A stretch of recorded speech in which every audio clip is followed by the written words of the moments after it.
প্রথমত জুয়েল ভাই কোনো ভুল করে নাই, আর আমি এমন কেউ না ওনাকে মাফ করার মতো আমি কেউ না। সেকেন্ড হচ্ছে এই বিষয়টা যতটুকু হয়েছে ততটুকু হইতো না, শুরুই করছে উনি, সো শেষই করছে উনি, সো ইটস ফাইন। বিষয়টি আপনি কোন দৃষ্টিতে নিলেন? অফকোর্স উনি মানবতা পরিচয় দিচ্ছে খুব ভালো। শুরুটা ভালো ছিল না, কিন্তু শেষটা অনেক সুন্দর ছিল, এটা অনেক ভালো করছে। প্রথমত আমার কথা একটা, আমি আপনাদেরকে অনেক পছন্দ করি। জুয়েল ভাই, বিলাল ভাই দুজনই মানবতার ফেরিওয়ালা, মানুষ সবাই বলে কন্টেন্ট জগতের আপনারা সব কিছু।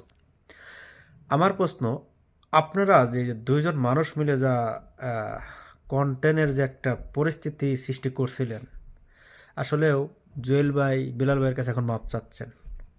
আসলে মাপ চাওয়াটা আমি তো মনে করি আপনার অত্যন্ত ভুল। তার কারণ না হইলে আপনি দেখেন, আপনি কথাগুলো কেন বের করলেন আর কেন মাপ চাবেন?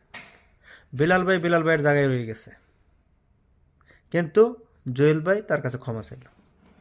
আমরা যারা বেকুব, যারা ভিডিওগুলো দেখছি, তাদের এই জর্গা, তাদের এই ক্ষমা চাওয়াই ডিডি মনে করেন কি করতাম। ভিডিও দেখি তারাই শুধু বেকুব। তার কারণ কিসের জন্য? তারা ছাড়া দেখেন, তারা ঠিকই হয়ে গেছে, কিন্তু আমরা সবাই জনগণ পাগল বানায় থেকে গেল আমাদের। তারাই মিল হয়ে গেছে, আমরা শুধু বিউ কামাইলাম, বিউ বিউ বিউ।